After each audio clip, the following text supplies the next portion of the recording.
नमस्कार मित्रों। उत्तराखंड लोक सेवा आयोग से पीजीटी भर्ती का नोटिफिकेशन आया हुआ है। इस वीडियो में हम उस नोटिफिकेशन के बारे में सारी बातें करेंगे और जो भी इंपॉर्टेंट पॉइंट्स हैं वो डिस्कस करेंगे। हम नोटिफिकेशन को यहाँ पे शार्ट में देखेंगे। विज्ञापन ये जारी हुआ था 12/10/2020 को। ऑनलाइन आवेदन पत्र भरने की अंतिम तिथि जो है वो है 1 नवंबर 2020 को। तो यहाँ पे समय आपको भी काफ़ी है।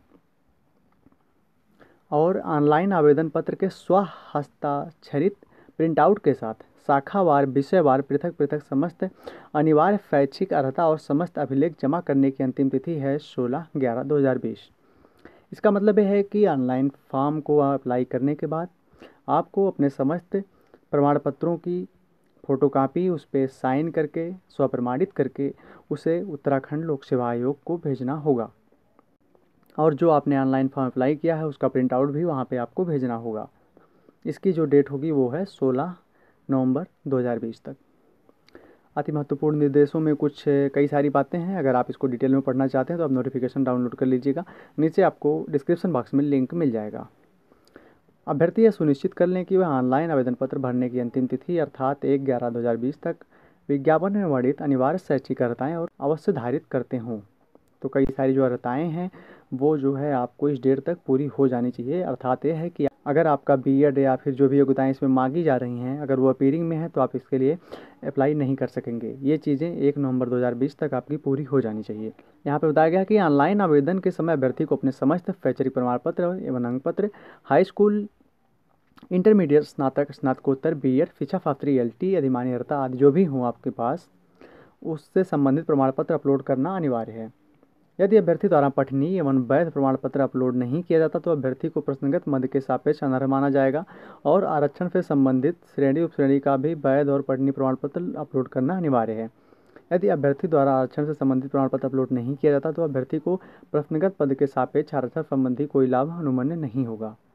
यहाँ पे एक चीज़ और बताई गई है कि अभ्यर्थी एक शाखा या विषयों हेतु आवेदन कर सकता है लेकिन एक से अधिक शाखा या विषयों हेतु भी आवेदन कर सकता है, जिसके लिए अभ्यर्थी को एक ही ऑनलाइन आवेदन करना है। वहाँ पे केवल टिक कर देना है कि आप किस किस शाखा में जाना चाहते हैं।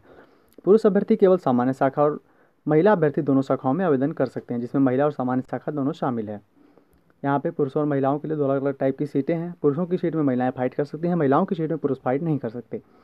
ऑनलाइन आवेदन पत्र में शाखा एवं विषयों से संबंधित उल्लेख किया गया है। एक से अधिक आवेदन करने की दशा में आपके लिए शुल्क और प्रोसेसिंग फीस अलग अलग होगी। जैसे अगर आप एक शाखा में आवेदन करते हैं तो 150 रुपये का शुल्क है। अगर आप 2 शाखाओं में आवेदन करते हैं तो आपके लिए 300 रुपये का शुल्क हो जाएगा। जैसे यहाँ पे उदाहरण बताया गया है कि यदि एक सामान्य श्रेणी की महिला अभ्यर्थी प्रवक्ता हिंदी 150 रुपये इसका शुल्क है तथा प्रवक्ता अंग्रेजी 150 रुपये दोनों विषयों हेतु अनिवार्य शैक्षिक अर्हता धारण करती है, वह दोनों शाखाओं सामान्य और महिला शाखा के उक्त विषयों हेतु आवेदन करती है तो उसे दोनों शाखाओं सामान्य शाखा प्रवक्ता हिंदी प्लस प्रवक्ता अंग्रेजी प्लस महिला शाखा प्रवक्ता हिंदी प्लस प्रवक्ता अंग्रेजी हेतु प्रोसेसिंग शुल्क के अतिरिक्त पृथक पृथक शुल्क जमा करना होगा। अर्थात एक फॉर्म के लिए 150 रुपये का शुल्क है। अगर आप 2 विषयों में अप्लाई करेंगे तो 300 रुपये का शुल्क है। 2 अलग अलग शाखाओं में अप्लाई करेंगे तो फिर आपका शुल्क भी डबल हो जाएगा। और बहुत सारी यहाँ पे डिटेल्स है, इसमें आप आगे देख सकते हैं। जो ज़रूरी बातें हैं वो मैं आपको बता दे रहा हूँ। बाकी अगर आप डिटेल में जानना चाहते हैं तो नोटिफिकेशन पढ़ लीजिएगा। नोटिफिकेशन का लिंक आपको डिस्क्रिप्शन में मिल जाएगा। यहाँ पे आपको उत्तराखंड लोक सेवा आयोग के कार्यालय में कोरियर करना होगा या फिर पोस्ट से आप भेज सकते हैं अपने सारे डॉक्यूमेंट। बाद में ऑनलाइन करने के बाद उसकी प्रमाणित प्रतियाँ। और फिर आगे चलेंगे तो रिक्तियों की संख्या बताई गई। ये बहुत ज़रूरी पार्ट है कि रिक्तियों की संख्या कितनी है। देखिए हिंदी में 84 रिक्तियाँ हैं। यहाँ पे आगे आरक्षण भी बताया गया है, सारा पढ़ने की ज़रूरत नहीं है, आपकी स्क्रीन पे दिख रहा है। अंग्रेजी में 74 सीट है, संस्कृत में 21 है, भौतिक शास्त्र में 64 है, रसायन शास्त्र में 57, गणित में 30, जीव विज्ञान में 49, नागरिक शास्त्र में 43, अर्थशास्त्र में 78, इतिहास में 10, भूगोल में 22, समाजशास्त्र में 9, कला में 1, मनोविज्ञान में 1, कृषि में 1 सीट है। कुल मिला के 544 सीटें यहाँ पे हो रही हैं, जो कि सामान्य वर्ग में है ये 544 पद। अब देखिए महिला शाखा में हम आ जाते हैं। महिलाओं के लिए एक अलग शाखा भी है, जैसा कि पहले बताया गया। महिलाएं महिला शाखा में और पुरुष शाखा में दोनों में आवेदन कर सकती हैं। पुरुष केवल पुरुष शाखा में आवेदन कर सकते हैं। हिंदी में यहाँ पे महिला शाखा में 4 सीटें हैं, अंग्रेजी में 1 हैं, भौतिक शास्त्र में 2 है, रसायन शास्त्र में 5, गणित में 4, जीव विज्ञान में 5, भूगोल में 1, अर्थशास्त्र में 5। कुल मिला के 27 सीटें यहाँ महिला वर्ग में अलग से दी गई हैं। यहाँ पे आरक्षण के बारे में डिटेल बताई गई है। फिर हम थोड़ा सा आगे बढ़ेंगे अगर तो यहाँ पे बताया गया अर्हताएँ क्या होंगी आपकी। तो देखिए जो अर्हताएँ आमतौर पे होती हैं प्रवक्ता के लिए, पीजीटी के लिए, वही अर्हताएँ हैं यहाँ पे।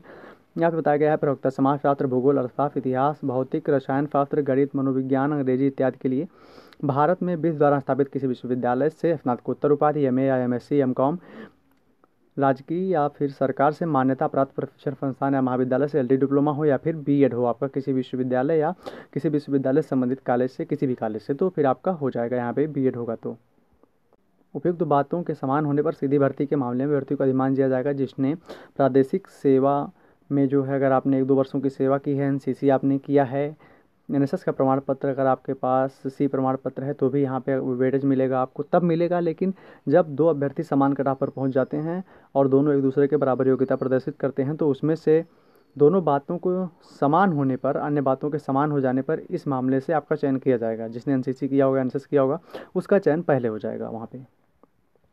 प्रवक्ता नागरिक शास्त्र के लिए भी इसी तरह की चीज़ें हैं। राजकीय वहाँ पे एमए तो लगना ही लगना है।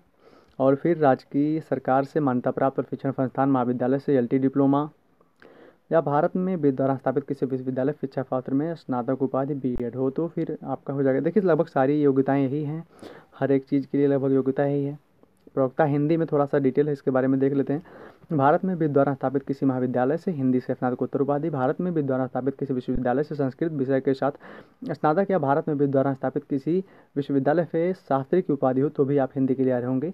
अब देखिए प्रवक्ता हिंदी में थोड़ा सा पॉइंट है कि भले ही आपने हिंदी से एमए कर लिया हो, लेकिन अगर आपका बीए में संस्कृत भाषा नहीं है या आपके पास शास्त्री की डिग्री नहीं है संस्कृत भाषा में तो आप इसके योग्य नहीं माना जाएंगे। दोनों में से कोई एक होनी चाहिए, या फिर आपका बीए संस्कृत में हो या फिर आपके पास शास्त्री की डिग्री हो तो आप योग्य माने जाएंगे। ये हिंदी में एक तीसरा पॉइंट जुड़ गया है, बाकी के लिए केवल पीजी और एलटी डिप्लोमा या बीएड में से कोई एक चीज़ चाहिए होती है। प्रवक्ता संस्कृत में देखिए भी थोड़ा सा ऐसा ही होता है।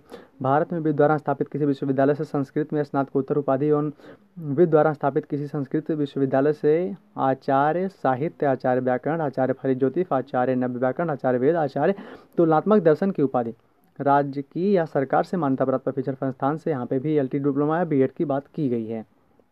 तो संस्कृत के लिए भी आप देख सकते हैं कई सारी अर्हताएँ हैं। स्नातकोत्तर है तो भी हो जाएगा, आचार्य की डिग्री है तो भी हो जाएगा, फलित ज्योतिष में है तो भी आपका हो जाएगा। यहाँ पे अप्लाई आप कर सकते हैं, बाकी फिर चयन होना तो आपके ऊपर है। इसी तरह से सारी चीज़ें लगभग हैं। अगर किसी विशेष के रूप में आप देखना चाहेंगे किसी विशेष विषय में क्या योग्यता है तो इसके लिए आप नोटिफिकेशन पढ़ लीजिएगा, सारा बताना संभव नहीं है। देखिए यहाँ पे वेतन बताया गया है, वेतनमान 47,600 रुपये से 1,51,100 रुपये तक इस समय लोगों को मिल रहा है। ये आपका वेतनमान है लेवल 8 में। तो 47,600 रुपये से आपका वेतन यहाँ पे शुरू होगा। आयु सीमा जो है यहाँ पे आयु की आपकी गणना की जाएगी 1 जुलाई 2020 को, यानी कि 1 जुलाई 2020 को आप किस एज के हो गए थे इसी को माना जाएगा। न्यूनतम आपकी 21 वर्ष की आयु पूरी हो जानी चाहिए और अधिकतम 42 वर्ष आयु से अधिक का नहीं होना चाहिए। उच्चतम आयु सीमा में छूट भी दी गई है, यहाँ पे 5 वर्ष की छूट है। देखिए कुछ अभ्यर्थियों को जो कि यहाँ पे उत्तराखंड अनुसूचित जाति, अनुसूचित जनजाति, उत्तराखंड अन्य पिछड़ा वर्ग हेतु यहाँ पर 5 वर्ष की आयु सीमा छूट दी गई है, यानी कि वे 47 वर्ष तक भी आवेदन कर सकते हैं। बाहर वाले जो भी हैं उत्तराखंड से जो बाहर हैं उन्हें ऐसा माना जाएगा कि वे सामान्य वर्ग से आते हैं, उनको आयु सीमा में छूट नहीं मिलेगी, उनको वहाँ पे आरक्षण का लाभ नहीं मिलेगा। और भी कई सारे यहाँ पे नियम हैं, जैसे देखिए कि अगर किसी ने सेना में काम किया हो तो उसके लिए उसे 3 वर्ष की छूट है। स्वतंत्रता संग्राम सेनानी के आश्रित हैं तो उनके लिए वहाँ पे 5 वर्ष की छूट अनुमन्य है। इसी तरह से कुछ ऐसी छूट है जो सबको नहीं मिलती है, बहुत कम लोग जिसमें होते हैं, तो उसके बारे में चर्चा नहीं करेंगे। ज़्यादा बात करेंगे इस बारे में जो सबको मिल सकती है, तो ये रही 5 वर्ष की छूट जो कि उत्तराखंड के हैं, केवल उनको मिल पाएगी। चलिए आगे बढ़ते हैं और देखते हैं कि फिर इसमें और क्या चीज़ें हैं। राष्ट्रीयता के बारे में तो कुछ खास पढ़ना नहीं है और आगे कुछ ऐसा है नहीं खास। सेवा में किसी पद पर नियुक्ति के लिए ऐसा पुरुष अभ्यर्थी पात्र नहीं होगा जिसकी एक से अधिक जीवित पत्नियां हों, या ऐसी महिला अभ्यर्थी पात्र नहीं होगी जिसने ऐसे पुरुष से विवाह किया हो जिसकी पहले से एक जीवित पत्नी हो। परंतु राज्यपाल किसी व्यक्ति को इस नियम के प्रवर्तन से छूट दे सकते हैं यदि उनका समाधान हो जाए कि ऐसा करने के लिए विशेष कारण है। आगे फिर आपकी शारीरिक योग्यता लगभग ऐसी होनी चाहिए कि आपको पढ़ाई लिखाई में कोई बाधा ना आए। और फिर हम इसमें आगे बढ़ते हैं।